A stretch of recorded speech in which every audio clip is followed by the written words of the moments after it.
Hi guys, good morning. आज से अपन previous year set करने वाले हैं ज्योमेट्री सेक्शन, स्पेशली एसएससी का। तो बिना देर किए हुए चलिए सबसे पहले क्वेश्चन पे आते हैं। सबसे पहला क्वेश्चन कहता है त्रिभुज ABC में बिंदु D तथा E क्रमशः AC और BC पर इस प्रकार स्थित है कि DE समांतर है AB के। बिंदु FCE पर इस प्रकार स्थित है कि DF समांतर है AE के। यदि CE का मान 6 सेंटीमीटर हो तथा CF का मान 2.5 सेंटीमीटर हो तो BC का लंबाई पूछ रहा आपसे। ठीक है, तो चलिए इस क्वेश्चन को सॉल्व करते हैं। ये त्रिभुज है ABC, AC पर बिंदु D है और BC पर बिंदु E है। इस प्रकार है कि DE समांतर क्या है AB के। DE समांतर है AB के। फिर आगे कह रहा है कि EC पर बिंदु F है। EC पर बिंदु F है और इस प्रकार स्थित है कि DF समांतर क्या है। DF समांतर है AE के। DF समान AE के। ठीक, मान दे रखा है इसका मान है 6 सेंटीमीटर और इसका मान दे रखा है 2.5 सेंटीमीटर। आपसे पूछा गया है कि BC की लंबाई कितनी होगी। तो चलिए सबसे पहले ये देखते हैं, इसको कुछ देर के लिए अपने मिटा देते हैं। तो आपको ये पता चलेगा कि त्रिभुज AEC और त्रिभुज DFC ये दोनों आपस में क्या होंगे, समरूप होंगे। थेल्स थ्योरम यूज कीजिए, थेल्स थ्योरम का इस्तेमाल। ठीक है, तो निश्चित तौर पे यहाँ पे हमें FC और EC का रेशियो मिल जाएगा 2.5/6। ये हो गया आपका 5/12। मतलब ये हुआ कि 5:12। तो ये 5 यूनिट तो ये कितना 12 यूनिट, ये 5 यूनिट तो ये कितना 12 यूनिट, ये 5 यूनिट तो ये कितना 12 यूनिट। चलिए अब सेकेंड इन्फॉर्मेशन का इस्तेमाल करते हैं। सेकेंड इन्फॉर्मेशन में अब इसको यहाँ भूल जाते हैं, ये मिटा देते हैं। अब यहाँ पे त्रिभुज ABC और DEC में देखा जाए, अभी आपने देखा कि ये 5 यूनिट था तो ये कितना था 12 यूनिट था। तो अब जानते हैं कि त्रिभुज ABC और DEC ये दोनों भी आपस में क्या है, समरूप हैं। तो निश्चित तौर पर इनके भुजाओं का अनुपात भी क्या होगा, समानुपातिक होगा, मतलब 5:12 होगा। अगर ये 5 है तो ये कितना होगा 12 होगा। ठीक है, ये 5 है तो ये कितना होगा 12 होगा। तो आप ही बताओ कि यहाँ पे ये दिया हुआ है आपका, ये 5 यूनिट है, EC कितना है 5 यूनिट और इसका वैल्यू भी दे रखा है आपका 6 सेंटीमीटर। तो 5 यूनिट का वैल्यू कितना है 6 सेंटीमीटर। तो ये 12 यूनिट का वैल्यू क्या होगा, तो ये हो गया 72/5, 14.4 सेंटीमीटर और यही आपका आंसर होगा। ठीक है, चलिए नेक्स्ट क्वेश्चन की तरफ चलते हैं। क्वेश्चन नंबर 2 सर्किल का क्वेश्चन है, जिसमें ये कहा गया है कि PRT केंद्र O वाले वृत्त के बिंदु R पर एक स्पर्श रेखा है। तो ये केंद्र O वाला एक वृत्त है जिसमें ये एक स्पर्श रेखा है बिंदु R पर और नाम है PRT। वृत्त के व्यास SQ को स्पर्श रेखा से बिंदु P पर मिलाने के लिए आगे बढ़ाया जाता है। ये एक व्यास है जो है SQ, इसको स्पर्श रेखा से मिलाने के लिए आगे बढ़ाया जाता है और वो मिलना कहाँ चाहिए, बिंदु P पे मिलना चाहिए। क्लियर है। और QR को मिला दिया जाता है, QR को भी मिला दिया जाता है। एंगल QRP दिया हुआ है 28 डिग्री, QRP दिया हुआ है 28 डिग्री। तो एंगल SPR का माप ज्ञात कीजिए। एंगल SPR का माप ज्ञात कीजिए। तो ऐसा करते हैं, इसको भी अपन मिला देते हैं। S को R से मिलाया सबसे पहले, ठीक है, और एंगल SPR का वैल्यू फाइंड करना है। तो यहाँ पे देखें कि ये कोण कितने का हो जाएगा, ये 90 डिग्री का हो जाएगा, क्योंकि अर्धवृत्त का बना कोण क्या होता है, समकोण होता है। दूसरी बात यहाँ पे एक चीज़ और, ये अगर 28 डिग्री है तो ये भी क्या होगा, 28 डिग्री होगा। और किससे होगा, तो आप जानते हैं एकांतर खंड के कोण से। अब आप बताओ कि अगर ये 90 और ये 28 तो ये कितना हो जाएगा, 62। और आपसे पूछा गया एंगल SPR ये कोण पता करना है, तो आप बताओ कि इन दोनों कोणों का योगफल कितना होना चाहिए, 62। तो इसका मतलब ये हो गया कि ये कोण का वैल्यू हो जाएगा 62 में से अगर 28 को घटा दिया जाए तो फाइनली आपके पास मिलेगा क्या, 34 डिग्री। और यही आपका क्या होगा, आंसर होगा। ठीक है। क्वेश्चन नंबर 3 क्या कहता है, ABCD एक चक्रीय चतुर्भुज है जिसमें AB का मान दे रखा है 16.5 सेंटीमीटर, BC बराबर x सेंटीमीटर, CD बराबर 11 सेंटीमीटर, AD बराबर 19.8 सेंटीमीटर और AC BD को बिंदु O पर द्विभाजित करती है, तो x का मान क्या होगा। ये चक्रीय चतुर्भुज पे बेस्ड क्वेश्चन है। तो चलिए चक्रीय चतुर्भुज खींचा जाए। यहाँ पे ये रहा आपका चक्रीय चतुर्भुज ABCD, जिसमें AB दिया हुआ है 16.5 सेंटीमीटर, ये है 16.5 सेंटीमीटर। BC दिया हुआ है x सेंटीमीटर, CD है 11 सेंटीमीटर और AD है 19.8 सेंटीमीटर। ठीक है। आपसे पूछा गया है x का मान ज्ञात करने के लिए, और ये भी कह रहा है कि AC बिंदु, AC जो है ये विकर्ण, ये BD को बिंदु O पर द्विभाजित करती है, BD को बिंदु O पर द्विभाजित करती है। एक बात ध्यान रखना है कि यहाँ पे केवल द्विभाजित की बात कहा जा रहा है, तो इसको समद्विभाजित नहीं मानना है कि BO और OD बराबर हो जाएंगे, ऐसा कदापि नहीं करना है। ठीक है। द्विभाजित का मतलब दो भागों में बांटना है, सीधी सी बात है। तो देखा जाए तो यहाँ पे कॉन्सेप्ट क्या यूज़ करना है। चक्रीय चतुर्भुज में आप जानते हैं कि चक्रीय चतुर्भुज किसे कहते हैं। सबसे पहले ये जान लीजिए कि किसी चतुर्भुज का अगर चारों शीर्ष किसी वृत्त की परिधि पर स्थित होगा तो वो चक्रीय चतुर्भुज कहलाएगा, और उसके सम्मुख कोणों का योगफल जो होगा वो 180 डिग्री होगा। ठीक है। तो देखते हैं यहाँ पे क्या यूज़ करना है। और एक कॉन्सेप्ट यहाँ पे ये भी यूज करना है कि वृत्त की समान जीवाएँ वृत्त की परिधि पर समान कोण आंतरित करती हैं। अगर ये देखा जाए तो ये कोण हम यहाँ पे मान लेते हैं x, y, z के कुछ भी मान लो आप। ठीक है। ये चार कोण मान लेते हैं। अगर ये x रहा इस जीवा के द्वारा, ठीक है, ये x रहा इसी जीवा के द्वारा, बताओ कि यहाँ पे भी x बनेगा। ठीक है, यहाँ और यहाँ। दूसरी बात, अगर हम इसे इस जीवा की बात करते हैं तो यहाँ पे अगर ये y रहा तो ये भी क्या होगा, y होगा। ठीक है। अगर इसकी बात करते हैं, इस जीवा की बात करते हैं, जीवा AD की, अगर ये Z रहा आपका तो ये भी क्या होगा, Z होगा। और ये चौथा अगर ये K रहा तो ये भी क्या होगा, K होगा। ठीक है। अब आप देखो, और ये तो कोण इस कोण के बराबर होगा और ये कोण इस कोण के बराबर होगा, ये तो आप जानते ही हैं। ठीक है। हम त्रिभुज किस किस की बात कर रहे हैं, AOB ट्रायंगल AOB और COD की बात कर रहे हैं, ट्रायंगल COD। इन दोनों में देखते हैं ये कोण, ये और ये, फिर ये और ये आपस में क्या है, बराबर हैं। इसका मतलब होगा कि ये दोनों त्रिभुज आपस में क्या होंगे, समरूप होंगे। ठीक है। तो अब समरूपता कैसे लगाना है, ये इम्पोर्टेंट चीज़ है। संगत कोणों का अनुपात समानुपातिक होता है, समान अनुपात में होता है। ठीक है। तो सबसे पहले त्रिभुज को अपन क्या करते हैं, संगत कोण में फिट करते हैं। संगत कोण को एक डायरेक्शन में रखना है। तो यहाँ पे अगर देखा जाए ये कोण O है और ये रहा आपका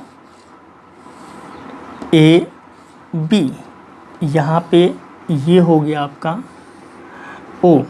अब यहाँ पे O ए बी किए, ये है आपका x और ये है आपका z, ठीक है।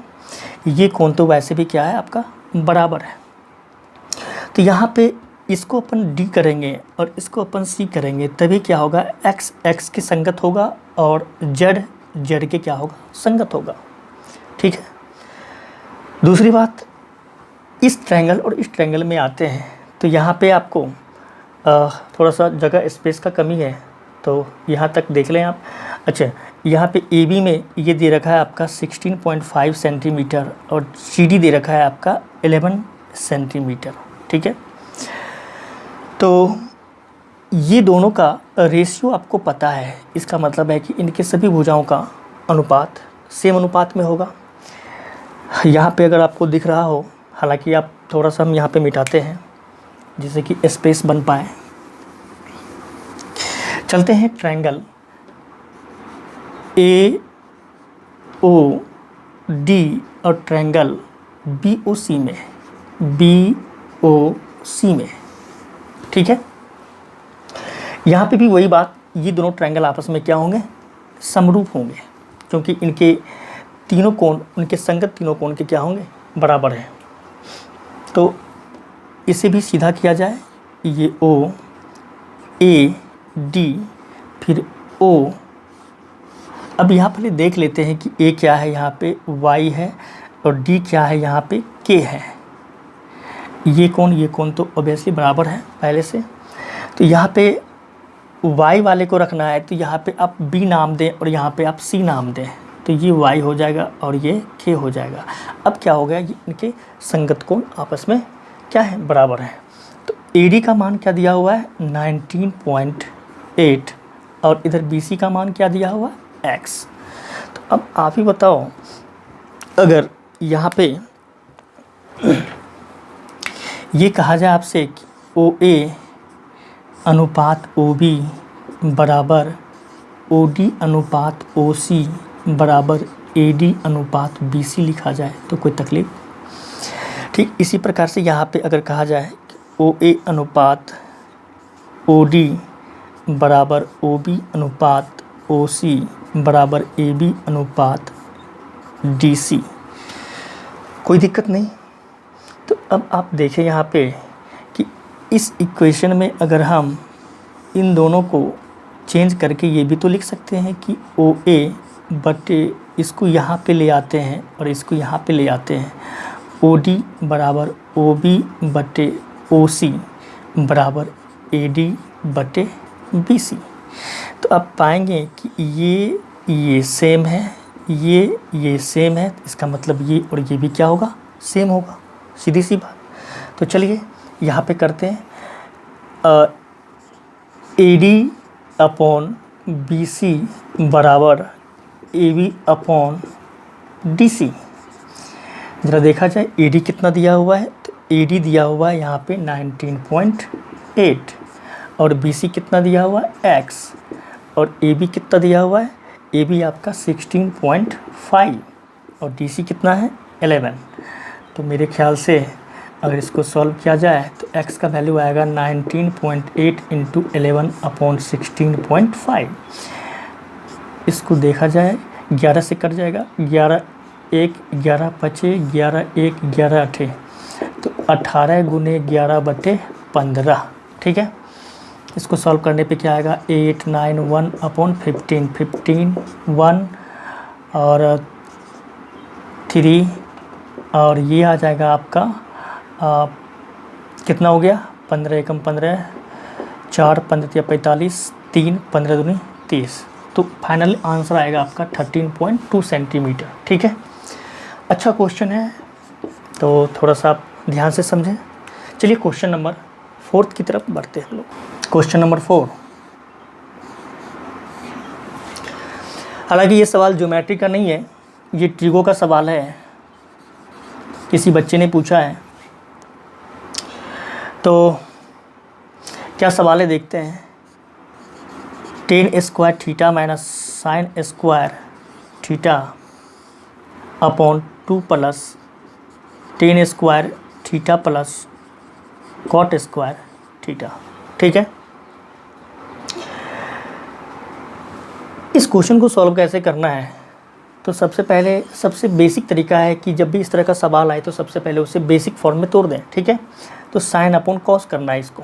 अगर साइन अपॉन कॉस करेंगे तो साइन और साइन ऊपर में क्या होगा, सेम हो जाएगा, तो अपन कॉमन ले सकते हैं साइन स्क्वायर थीटा। यहाँ बच गया 1 कॉस स्क्वायर थीटा माइनस 1, और नीचे आप इसको 1 + tan स्क्वायर थीटा फिर 1 + cot स्क्वायर थीटा में तोड़ दें। ठीक है, आगे देखते हैं कि ये साइन स्क्वायर थीटा ये हो गया, फाइनली क्या हो जाएगा, ये कॉस स्क्वायर थीटा यहाँ आएगा, 1 - cos स्क्वायर थीटा क्या हो जाएगा, sign square theta upon cos square theta.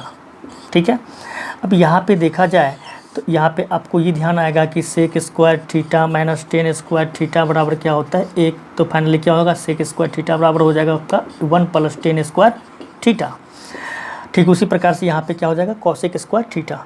तो यहाँ से हम लिख सकते हैं sec square theta plus cosec square theta, और यहाँ आगे देखा जाए तो साइन स्क्वायर ये हो गया साइन 4 थीटा, और ये हो जाएगा आपका सेक स्क्वायर थीटा, क्योंकि 1 / cos स्क्वायर थीटा बचा रह गया तो इसको अपन सेक स्क्वायर थीटा लिख सकते हैं।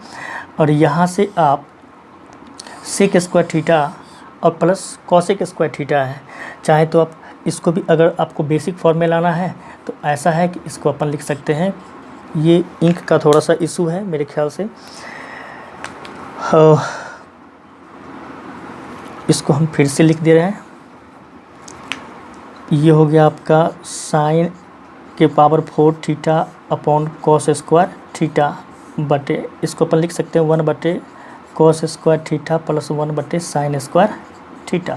ठीक है, तो ये हो गया साइन के पावर 4 थीटा बटे कॉस स्क्वायर थीटा, और यहाँ आप जानते हैं कि एलसीएम में ये दोनों आएगा, और ये ऊपर में sign square theta plus cos square theta 1 हो जाएगा, तो ये भी आपस में कर गया। फाइनली क्या मिला आपको, साइन के पावर 6 थीटा, और यही आपका क्या होगा, आप आंसर होगा साइन के पावर 6 थीटा। ठीक है, तो बेसिक फॉर्म में तोड़ के बनाइए इस तरह के क्वेश्चन को, यही मेरा सजेशन रहेगा। ठीक है, चलिए तो नेक्स्ट क्वेश्चन की तरफ बढ़ते हैं।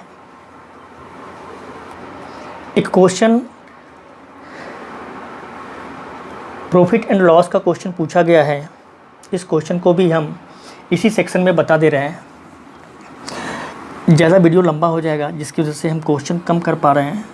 धीरे धीरे मेरा प्रयास होगा कि क्वेश्चन की संख्या बढ़ाई जाए। क्वेश्चन नंबर 5,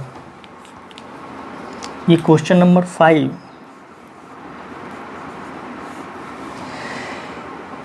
ये प्रॉफिट एंड लॉस का क्वेश्चन है। प्रॉफिट एंड लॉस का क्वेश्चन है, कह रहा है कि ए 20% की हानि पर बी को कोई वस्तु बेचता है, बी इसे 12.5% के लाभ पर सी को बेचता है, और सी इसे 8% की हानि पर डी को बेचता है। यदि डी इसे 248 रुपये 40 पैसे में खरीदता है तो ए और सी को हुई हानियों के बीच कितना अंतर होगा। ठीक है, तो इस तरह के क्वेश्चन को करने के लिए सबसे बेहतर तरीका है कि आप परसेंटेज को सॉल्व कर ले, परसेंटेज का इस्तेमाल करें। तो यहाँ पे देखा जाए कि ये ए और ये बी, फिर यहाँ पे बी, यहाँ पे सी, यहाँ पे सी और यहाँ पे डी। ठीक है, ये 20% हानि के साथ 20% लॉस लगा है यहाँ पे। इसको 20% का बोले तो फ्रैक्शन कितना 1/5, मतलब अगर ए 5 यूनिट में कोई चीज़ खरीदता है तो उसे बी को कितना पे बेचना पड़ता है, 4 यूनिट पे बेचना पड़ता है, क्योंकि यहाँ पे 20% का क्या हो रहा है, लॉस हो रहा है। 5 में खरीदा तो फिर 5 से 1 कम करके बेचेगा, मतलब 4 यूनिट में बेचेगा। ठीक है, ए 5 यूनिट में खरीदता है बट बी को कितने पर बेचता है, 4 यूनिट पे बेचता है। फिर आगे कह रहा है कि बी इसे 12% लाभ के साथ सी को बेचता है। 12% का फ्रैक्शन अगर आप निकालना चाहें तो ये हो जाएगा कितना, 25 बचे 25, और ये हो गया 1/8। ठीक है, अच्छा ये लाभ के साथ बेच रहा है। अगर बी 8 पर कोई चीज़ खरीदता है 8 यूनिट पर, तो सी को कितने में बेच रहा है, 9 यूनिट पे। ठीक है, और फाइनली सी इसे 8% की हानि पर डी को बेचता है। ये डी को बेचता है कितने पे, 8% हानि के साथ। 8% बोले तो 8/100, 2/25। अगर ये 25 में खरीदता है, 25 यूनिट में खरीदता है, तो ये 23 यूनिट में क्या करता है, डी को बेच देता है हानि के साथ। यहाँ पे फाइनली डी कहता है कि डी खरीद रहा है कितने में, डी खरीद रहा है यहाँ पे 248 रुपये 40 पैसे में, 248 रुपीज़ 40 पैसे। ठीक है, तो सबसे पहले क्या करना है कि आपको यहाँ पे जो रेशियो है उस रेशियो को सेम करना होगा। यहाँ पे देखा जाए तो ये 25 यूनिट है, ये 9 यूनिट है, तो ये चलेगा नहीं। तो फाइनली आपको इसे 9 से मल्टीप्लाई करना है। अगर इधर 9 तो इधर भी क्या होना 9, यहाँ 25 तो इधर भी क्या 25। अब ये देखा जाए तो ये 25 इंटू 8 है, यहाँ पे 4 है, तो इसका मतलब इसको बराबर करना है तो 2 इंटू 25 करना होगा, और यहाँ पे भी 2 इंटू 25 करना होगा। तो यहाँ पे देखा जाए तो ये हो गया 250, 250, और ये हो गया आपका कितना 200। अब 25 चौका 100, 200। ठीक है, और ये अगर देखा जाए आपका आपसे क्वेश्चन क्या पूछा है कि ए और सी के बीच हुई हानियों, ए और सी को हुई हानियों के बीच कितना का अंतर है। तो यहाँ पे देखा जाए कितने यूनिट का हानि हो रहा है, 50 यूनिट का हानि हो रहा है, किसको, ए को। यहाँ पे देखा जाए तो ये हो गया 225, और ये हो गया 9 × 27, 9 × 18 2 20, ये हो गया 18 यूनिट का हानि। ठीक है, 18 यूनिट लॉस में चल रहा है, यहाँ पे 50। तो दोनों के बीच कितना का अंतर है, तो 15 माइनस 18, तो ये हो गया फाइनली आपका कितना 32 यूनिट।